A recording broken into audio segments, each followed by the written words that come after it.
vamos abrir no Salmo 78, pode colocar lá, quero deixar essa figura só para você se lembrar, que você, como eu, precisamos preparar a próxima geração, seja de filhos, seja de discípulos, seja de pastores. Nós precisamos formar pessoas segundo a nossa espécie. Diz assim: escutai, Salmo 78:1, escutai, povo meu, a minha lei, prestai ouvidos às palavras da minha boca, abrirei os lábios em parábolas e publicarei enigmas dos tempos antigos, o que ouvimos e aprendemos, o que nos contaram nossos pais, não encobriremos a seus filhos, contaremos à vindoura geração os louvores do Senhor e o seu poder e as maravilhas que fez.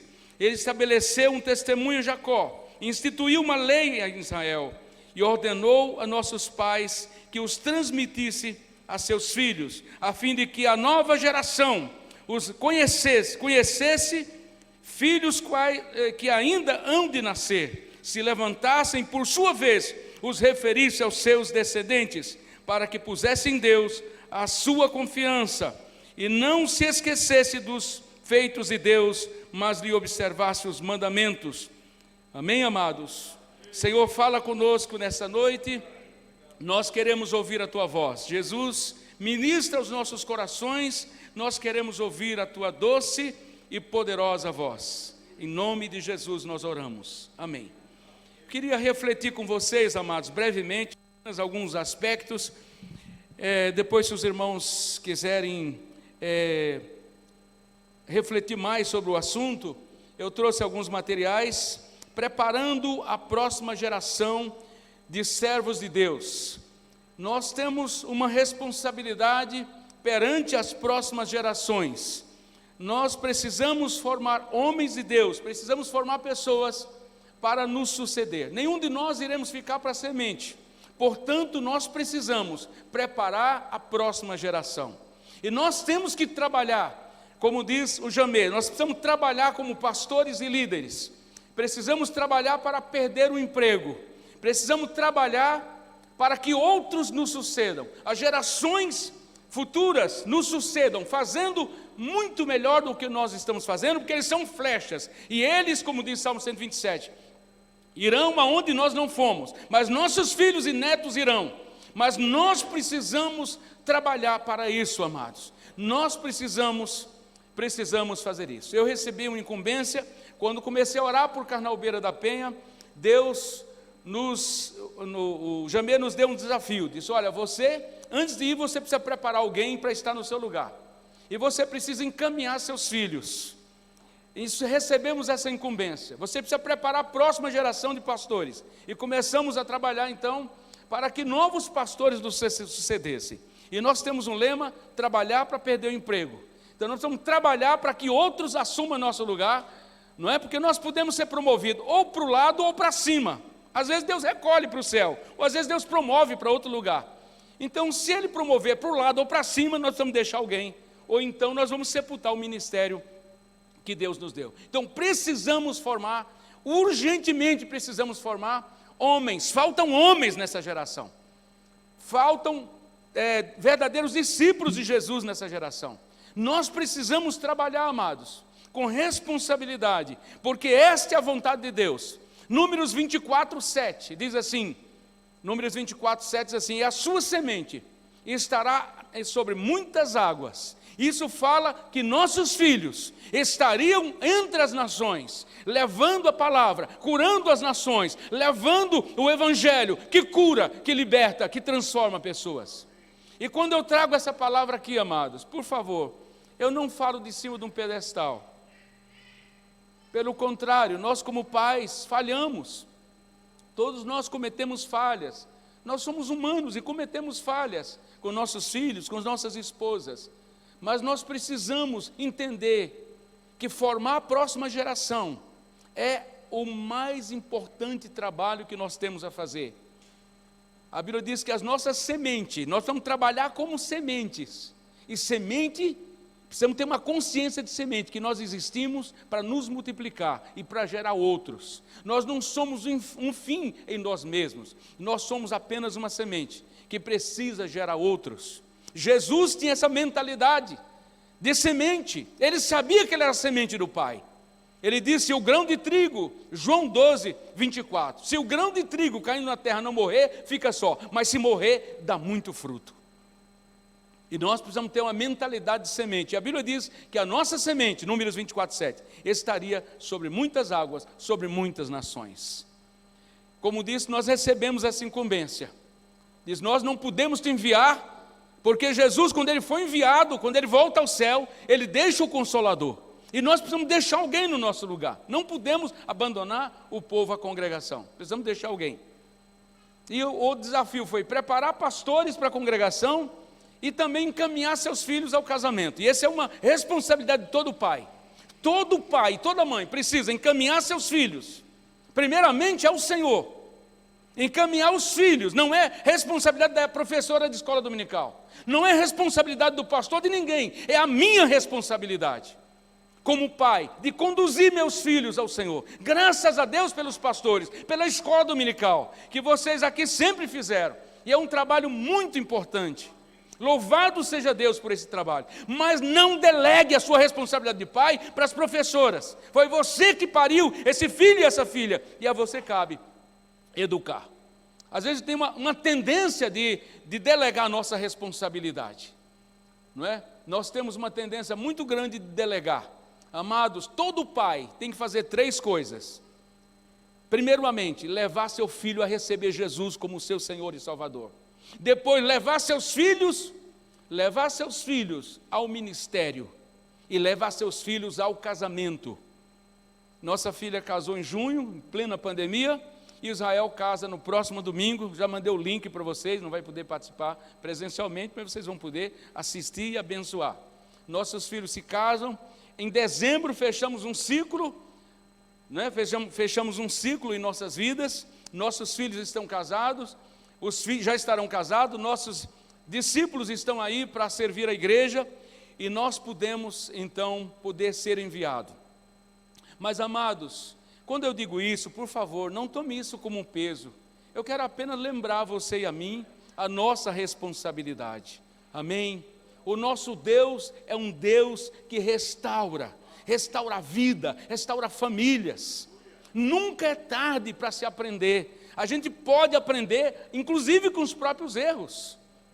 Um pastor amigo dizia assim: sofreu, aprendeu, valeu. O problema é quando a gente sofre e não aprende nada com o sofrimento.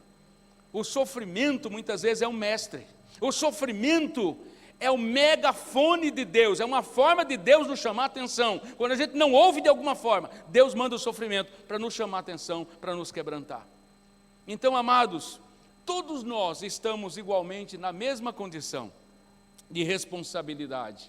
Nenhum de nós aqui somos mestres, porque todos nós estamos aprendendo como educar filhos, como ensinar nossos filhos. Eu quero apenas compartilhar algumas coisas com vocês, mas não quero que isso traga peso sobre a sua vida, mas que você possa ganhar cada vez mais consciência da sua responsabilidade.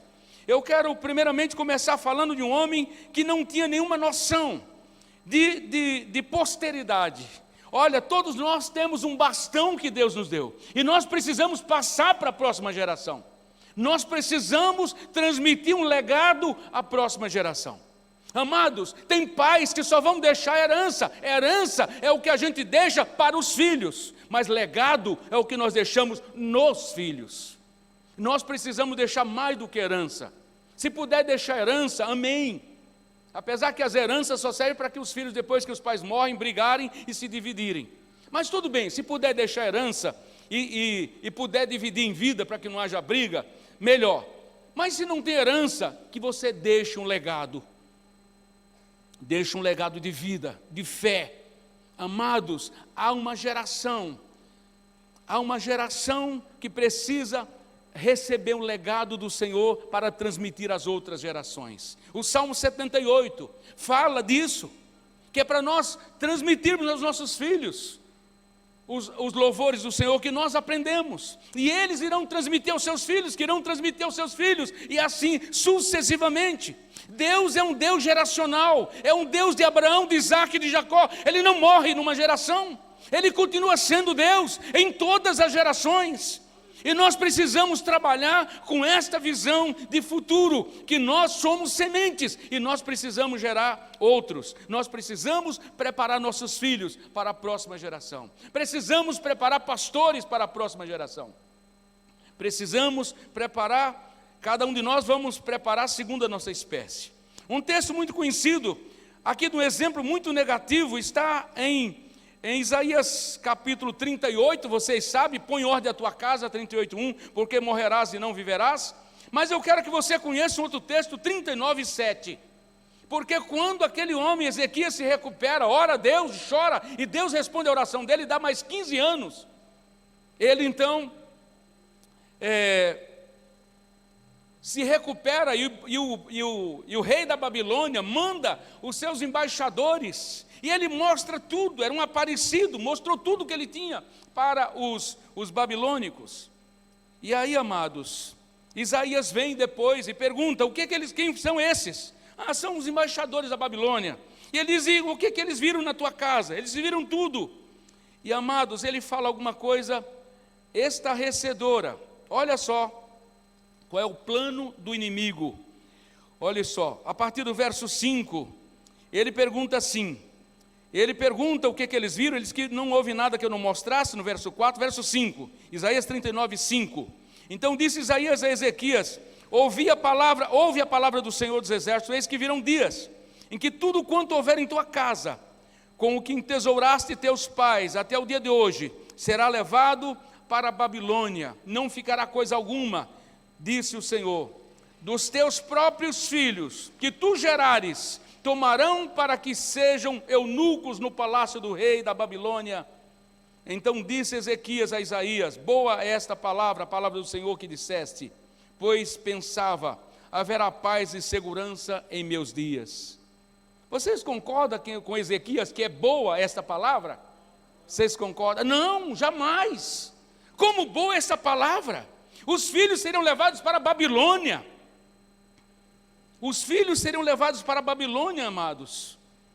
Os filhos que eles geraram, e eles seriam o quê? Eunucos, castrados. O diabo tem interesse em castrar nossos filhos, para que o legado não passe às próximas gerações. Olha aqui o plano de Satanás.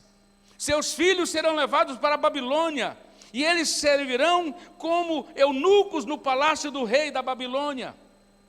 Amados, Babilônia quer castrar nossos filhos. Babilônia quer matar as próximas gerações de pastores, de líderes. O inimigo quer abortar o futuro dessa igreja, como de todos nós, como pastores e líderes. Há um ataque do inferno sobre a família dos pastores. E vocês, como igreja, ajudem os pastores, orem pelos pastores. Parem de cobrar e perseguir esposas e filhos de pastores. Lógico que nós precisamos dar exemplo para o rebanho. Mas, amados, nenhuma criança pediu para nascer no lar, na casa de um pastor. Às vezes nós achamos que o filho de pastor já tem que nascer de terno e gravata com todo o kit pastoral. E ele não pode brincar, ele não pode fazer nada, ele só pode orar e jejuar. Amados, nossos filhos não pediram para nascer em lar de pastores. E muitos filhos de pastores se perdem, porque a própria igreja mata os filhos dos pastores, com cobranças indevidas. Criança é sempre criança, e lógico que nossos filhos têm que ser exemplo, mas são os pais que têm que chamar a responsabilidade dos filhos, não os irmãos ficarem cobrando, esposas. E às vezes, amados, nós precisamos ter muito cuidado e precisamos reparar algumas coisas. Às vezes, muitas vezes, as esposas dos pastores são as únicas que não têm um pastor para pastoreá-las. Elas são as mulheres que mais sofrem e não tem muitas vezes com quem se abrir. E ainda a igreja cobra demais, cobra. É a única mulher na igreja que muitas vezes não tem um pastor, não tem ninguém para conversar, porque ela divide seu marido com toda a igreja. E a igreja muitas vezes não tem misericórdia dos filhos e das mulheres dos pastores. Eu não estou dizendo que nós não temos que dar testemunho, nós temos que zelar, mas pelo amor de Deus, pare de cobrar e perseguir esposa e filho de pastores, porque não cabe a você isso. O diabo quer castrar nossos filhos, e muitas vezes ele usa a própria igreja com cobranças indevidas. Sejamos honestos, nenhuma criança pediu para nascer na casa de um pastor, eles nasceram. Então eles são falhos, eles brincam, eles falham como qualquer um outro. Eles estão sujeitos às tentações e lutas do mundo. Nós, como pastores, precisamos dizer, filhos, é um privilégio nós tocarmos na noiva do Cordeiro. Que privilégio que nós temos. Então nós vamos ser mais santos, nós vamos ser mais dedicados. Mas eu, como pastor, vou chamar minha família, mas não vou cobrar. E se for preciso parar e ficar com ele em casa, eu vou ficar. Se for preciso gastar tempo com eles, parar às vezes as atividades. Já chegou o tempo em que os pastores que cuidavam de mim disseram: José, você vai dedicar 10% à igreja e 90% à tua família. E eu tive que parar para ganhar meu filho. Amados, nós precisamos entender que o inferno quer castrar os filhos dos pastores. Há um movimento no inferno para derrubar os filhos dos pastores, dos diáconos. Que você, como igreja, possa pôr o joelho no chão e ser um aliado de Deus e não de Babilônia, para castrar, matar e destruir os filhos e esposas de pastores. Nós precisamos, como igreja, cooperar com a obra de Deus. Amém? Amados, nós precisamos cooperar em oração com os servos de Deus. Veja que aqui ele era um rei. Ele era um rei que governava uma nação, e nós, pastores, exercemos governo na igreja local. É lógico que o inferno vai se levantar contra nós para nos destruir de todas as formas. Perceba, enquanto Números 24:7 diz que nossos filhos estariam o propósito de Deus, em muitas nações, sobre muitas águas, e águas significam cidades e nações. Aqui o rei da Babilônia, Satanás, com as trevas, com o mundo, quer matar nosso futuro, quer abortar nossos filhos. Mas nós temos, não se esqueça, você tem um bastão para entregar para a próxima geração. Você não vai viver para sempre, nem eu. Por isso nós temos que trabalhar sempre com a perspectiva de perder o emprego, de preparar, de colocar à frente e estar atrás, orientando. Meu filho é por aqui. Nós precisamos formar, amados. E como é que nós formamos a próxima geração? Nós formamos a próxima geração compartilhando pelo menos de três formas. Dando, em primeiro lugar, nós precisamos dar palavra de Deus, dar palavra, dar exemplo e dar tempo. Nós precisamos dar tempo. Amor é sinônimo de tempo. Quem ama, arruma tempo. Quem não arruma tempo é porque não ama suficientemente. Tempo é questão de preferência. Não se pode formar a próxima geração sem dar palavra de Deus. E você tem que, a Bíblia diz, e essas palavras estarão na tua boca e no teu coração, e você intimará teus filhos, Deuteronômio 6:5 em diante, e delas falarás. É uma coisa dinâmica, não é só no cultinho. E graças a Deus, meus filhos foram criados no culto doméstico. Israel tem 27 anos, sempre participava, né? Os cultinhos, é chato, mas formou eles foram formados, e agora ele vai ter filhos, e ele quer ter uma renca de filhos, graças a Deus, louvado seja Deus por isso, né? Israel Coelho, louvado seja Deus, já estou profetizando que vai ter muitos filhos, não é esse Israel Barbosa, Israel Coelho, vai ter muitos filhos, porque filhos são bênção de Deus, amém, amados? E a gente precisa estimular porque os irmãos tenham muitos filhos. Amém? Porque diz que tinha um irmão lá, o Roberto Sargento, todo mundo chamava dele Sérgio Coelho, porque ele tinha, acho que 6 filhos. Ele: não me chame de Sérgio Coelho, Roberto Coelho, me chame de Roberto Bem-aventurado, porque o Salmo 127 diz assim: bem-aventurado quem enche deles a sua aljava. Meninas, se preparem para ter muitos filhos, porque os muçulmanos estão enchendo a terra de filhos, estão tomando as nações, porque eles geram muitos filhos. E nós, como cristãos, que deveríamos, amados, gerar filhos, porque entendemos que filhos não é problema, filho é bênção, filho é herança de Deus, amém? Bem-aventurado. A igreja precisa parar de falar a linguagem do inferno. Filho não é problema, filho é bênção, são flechas, bem-aventurado. Então, meninos e meninas, que venham muitos filhos para a glória de Deus. Amém? Precisamos profetizar. Isso, amém. Amém. Que venham muitos filhos, que filhos são bênção de Deus. Amém, amados? Que venham muitos filhos, porque os filhos são herança e o fruto do ventre, o seu galardão. Amados, vocês percebem aqui o plano de Satanás? Levaria os filhos para a Babilônia. O diabo quer levar nossos filhos para o mundo. E o diabo quer fazer com que nossos filhos sejam grandes inúteis, não gerem nada, sejam estéreis, sejam eunucos, quer dizer, castrados. Mas nossos filhos foram chamados para influenciar as nações. Eles estarão sobre muitas águas. Amém, amados? Eles irão influenciar essa geração para a glória de Deus. Deus vai levantar muitos irmãos que não serão apenas médicos, serão médicos cheios do Espírito Santo, engenheiros cheios do Espírito Santo, serão advogados que falarão a verdade, não serão ladrões, não serão mentirosos, mas serão homens de Deus que falarão a verdade, que serão justos, que não procurarão brecha na lei para cometer crimes e abusos contra o direito. Nós precisamos orar para que nossos filhos estudem, nossos filhos possam estar mesmo sobre muitas águas, sobre muitas nações, em posições estratégicas nessa sociedade. Nossos filhos influenciam as nações. Mas, amados, é um plano maligno do inferno para destruir as futuras gerações. Amados, nós precisamos rever nossa caminhada. Precisamos dedicar mais, porque há uma responsabilidade, há um bastão a ser passado. O que é que nós estamos construindo para as próximas gerações?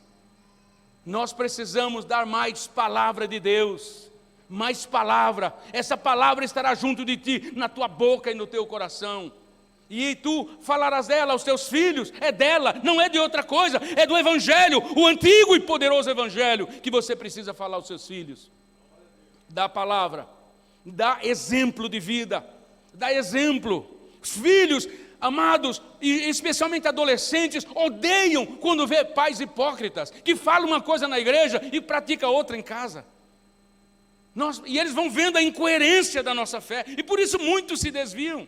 Porque não suporta a incoerência de nossa fé oca, vazia. Nossa fé que tem lugares para acontecer, só acontece dentro do prédio. Sabe aqueles crentes de 200 metros, aquele crente de 200 metros, que chegou 200 metros perto da igreja, ele vira santo. Mas também quando saiu do salão, ele diz, mulher, onde é que nós paramos a briga mesmo, mulher? E continua brigando, volta para casa brigando. O problema é quando volta para casa. Lembra Davi? Pulava com todas as forças. Quando voltou para casa, aí a coisa ficou feia, né? Porque Mical falou aquelas palavras duras, e depois daquelas palavras duras de ambos, um caiu em adultério e outra ficou estéril por todos os dias da sua vida. Agora, o contrário disso, e esse é o grande desafio, Israel, para você e para todos que vão casar, é que Isaac negava o seu amor em público, mas afirmava o seu amor na vida privada. Ele disse para Abimeleque, ele disse, essa é só minha irmã, mas ele viu ele acariciando-a dentro da tenda. O mundo precisa olhar para dentro de nossas tendas e ver paz, ver amor, ver carícia, ver palavra de respeito, de amor, de compreensão. Nós temos uma geração que proclama o amor em público e nega na vida privada. Nós precisamos ser o contrário, precisamos reafirmar o amor, porque o amor é o próprio Deus, reafirmar o amor em público e muito mais no privado. É fácil publicar amor em público e negá-lo na vida privada. Mas o grande desafio nosso é afirmar o amor dentro de nossas tendas. Que o mundo olhe para as nossas casas e veja mais amor, mais compreensão, mais diálogo. Maridos ternos, esposas submissas, filhos obedientes. Amados, nós precisamos trabalhar para isso. Amém? Precisamos dar exemplo. A palavra conduz, mas o exemplo arrasta. E precisamos dar tempo. Pelo amor de Deus, seu filho não tem só estômago para comer tudo que você coloca de bom dentro de casa. Talvez ele precisa, não é tanto de presente, mas de você presente. Filho precisa se formar dando tempo. Não há dinheiro que pague uma família estruturada. Não há dinheiro que pague a ausência de um pai que depois vai correr atrás de muitos presentes para tentar tirar os filhos das drogas, do crime, de coisas que não prestam, porque o pai faltou no momento mais crucial de sua vida. Amados, há uma mão esperando um legado. O que nós passaremos para os nossos filhos, queridos?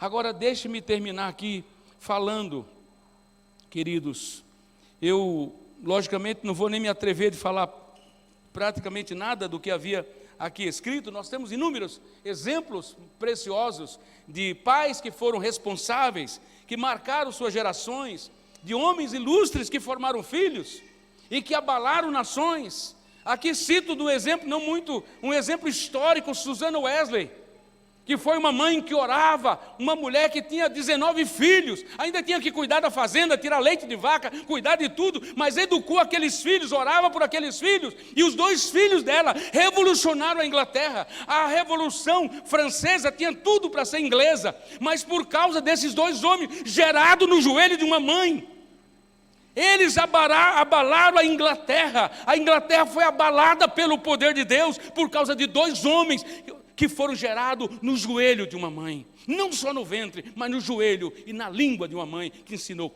a palavra. Amados, e quantos exemplos bíblicos! Davi preparou Salomão para sucedê-lo e para levar Israel à era dourada. Lloyd e Eunice prepararam Timóteo para ser o braço direito de Paulo. Quantos homens ilustres prepararam seus filhos? Nós estamos cheios de exemplos bíblicos. Depois você pode pegar esse material se quiser e pode estudar um pouquinho mais. Mas, queridos, existe uma mão esperando um legado de seus pais. O que você está passando de substancial, não é de religião, porque de religião o inferno está cheio. Mas eu digo, o que você tem passado de piedade, de santidade, de amor e de exemplo de temor de Deus? O que eu tenho feito com meus filhos? Amados, nossas casas são verdadeiras oficinas de santos ou de monstros. Só depende de como nós vivemos a nossa fé. Eu quero terminar falando, agora não de filhos, mas de futuros ministros que nós vamos gerar. Como disse, repito, nós precisamos trabalhar. Eu já estou na casa dos 60, preciso trabalhar agora para perder o emprego. Graças a Deus já estou ficando desempregado em São Paulo, já vamos para o Nordeste, porque a igreja não precisa mais de mim. Já temos aí o Jadir, o Jefferson, os irmãos serão ordenados aqui, o Luiz, o Tiago, irmãos que vão nos suceder no ministério. Louvado seja o nome do Senhor por esses irmãos. Agora, queridos, deixem-me falar. É preciso que a geração posterior prepare-se, tenha disposição de preparar os futuros ministros do Evangelho, os futuros filhos, porque olha, nós estamos tratando discípulos como filhos e filhos como discípulos. A mesma forma de educar filhos é a forma de formar obreiros, formar futuros pastores. E nós precisamos trabalhar, repito e desculpe, sou repetitivo, para perder o emprego, porque existe uma mão vazia esperando por um legado. O que nós estamos deixando para as futuras gerações? Existe uma mão esperando um bastão que eu e você temos que passar. Será que vamos poder dizer como Paulo, combati o bom combate, acabei a carreira e guardei a fé, e passei a tocha para frente? Ou nós vamos levar nossos ministérios para a sepultura juntamente conosco?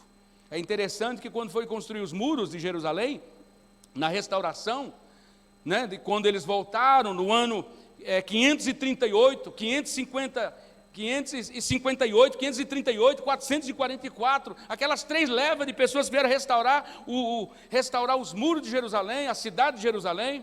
Diz que é muito comum, dizendo, e fulano de tal construiu ao lado dele, e fulano de tal construiu depois dele. Nós precisamos de pessoas que construam do lado e depois de nós. Não vamos fazer besteira para que nossos filhos tenham que destruir. Vamos construir algo correto, segundo a planta da palavra, para que nossos filhos construam depois e não tenham que derrubar o que nós fizemos. Agora, amados, tem que ver uma disposição de nós, como pastores, de formar a próxima geração. Mas a próxima geração tem que ser receptiva. Eu sei que há muitos irmãos aqui candidatos, a pastores, a diáconos, a obreiros. Eu quero dizer uma coisa para vocês, e por favor eu digo de minha própria conta, o que eu vou dizer aqui não reflete a posição teológica ou bíblica dos irmãos daqui, necessariamente, tá bom? Eu estou falando de mim mesmo, pelas experiências, pelos 41 anos que eu tenho de ministério. Vocês que almejam o episcopado, excelente obra você deseja. Mas assim, convém, e a Bíblia fala o que convém. Uma das coisas que convém é a humildade, é a disposição de aprender. E sobretudo, saber esperar o tempo de Deus. Humilhai-vos, pois, debaixo da potente mão de Deus, diz 1 Pedro 5,6, para que a seu tempo vos exalte. Para que a seu tempo vos exalte. Deus tem um tempo para todas as coisas. E nós não podemos queimar etapa, não podemos antecipar nada. Então espere o tempo de Deus. Tenha um coração aberto para aprender do Senhor. Uma outra coisa muito importante, nunca se sai de uma igreja, só se sai de uma igreja por 4 motivos. O único motivo que você sai abençoado de uma igreja, se você sair enviado, como foi o nosso caso em 92, nós fomos enviados para o Guarapiranga, para o pé do morro lá do Guarapiranga, um lugar muito perigoso, que eu confesso, fiquei com muita raiva da Mira no primeiro dia, que ela me levou ali, saiu, foi procurar uma mulher que tinha ganho neném, foi levar choval de criança, me largou no meio do nada, e eu fiquei ali, meu Deus, já tinha sido assaltado, levaram o violão, levaram tudo já. Eu digo, meu Deus, não sei, essa menina me põe nesse lugar, mas era o lugar onde nós estamos há 30 anos servindo a igreja. Louvado seja Deus, que a Mira foi um instrumento de Deus para me levar ali. E lá estamos até hoje. Hoje nós passamos qualquer hora do dia ou da noite, porque conhecemos praticamente todo mundo.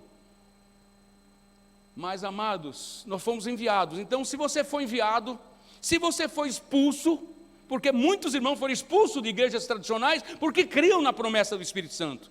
Se você foi expulso, então vai embora. Se foi expulso, fazer o quê? Receber um cartão vermelho? Saia quietinho do campo. É justo. Se você mudou de endereço, ou se a igreja virou uma Babilônia, sai dela, povo meu. Se não, por problema, nunca se sai de uma igreja. E se tiver que sair, tem que sair sozinho e de boca fechada. Quem sai levando mais gente, ou de boca aberta, falando o que não convém, vai receber o que plantou. Então, amados, nós precisamos, se nós aspiramos o ministério, louvado seja Deus, você aspira uma coisa excelente. Isso vale para a congregação do São Bernardo, isso vale para a congregação do Guarapiranga, tem alguns irmãos do Guarapiranga aqui. Eu quero terminar contando a história de Absalão e Salomão. Absalão era um moço que tinha um plano extraordinário do Senhor na vida dele. O seu nome é profético. Absalão quer dizer pai da paz. Isso quer dizer que ele tinha uma responsabilidade de construir a paz em Israel. Pai é alguém que faz, que constrói. Filho recebe herança. Pai constrói uma herança. Ele tinha que construir um legado de paz, Serginho, para Israel, que vinha de longas e sangrentas guerras. Ele era o homem que foi chamado para promover a paz e a unidade daquela nação. Mas o diabo encheu o coração dele de vaidade, de orgulho, ele achava que ele era o cara. E de repente ele começou a aliciar, ele ficava interceptando as pessoas que vinham até Jerusalém, que ali o rei julgava as causas do povo, e ele dizia, olha, a tua causa é boa, mas não tem ninguém não. Não tem ninguém que vai julgar a tua causa, que não tem justiça. Esse reino virou uma anarquia, não tem justiça, não tem nada. a difamação é a mais covarde arma de Satanás contra a igreja do Senhor, contra o reino de Deus. E ele conseguiu aliciar 200 pessoas que foram na sua ingenuidade. O diabo adora gente ingênua e gente simples e ingênua. Seres simples como a pomba, mas prudentes como a sereia. Essas duas coisas têm que estar aliadas. O problema é quando essas pessoas encontram gente burra, desculpa a expressão, e gente ingênua, que acredita em Papai Noel, em mula sem cabeça, saci pererê. Tem gente que acredita em tudo. Aí a tragédia está feita. Amados, nós precisamos ser prudentes. Mas aqueles foram na ingenuidade, e foi só questão de dias.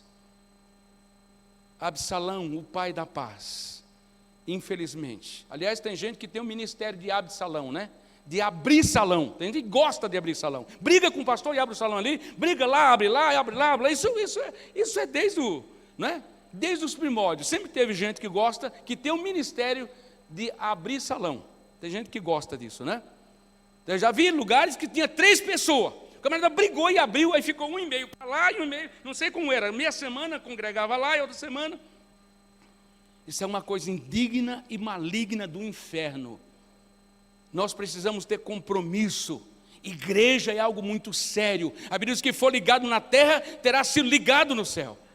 Se você aspira um episcopado, você aspira uma coisa excelente, mas convém que você, dentre outras coisas, sabe esperar o tempo e o modo. Não é só o tempo, mas o modo. Davi tinha homens peritos em discernir o tempo e o modo das coisas. Porque quando se faz as coisas, às vezes no tempo certo, do modo errado, vai dar tragédia. Ou quando se faz do modo certo, mas no tempo errado, também não dá certo. Precisa fazer no tempo e no modo do Senhor. Absalão não soube esperar. E dividiu o reino. E muita gente morreu.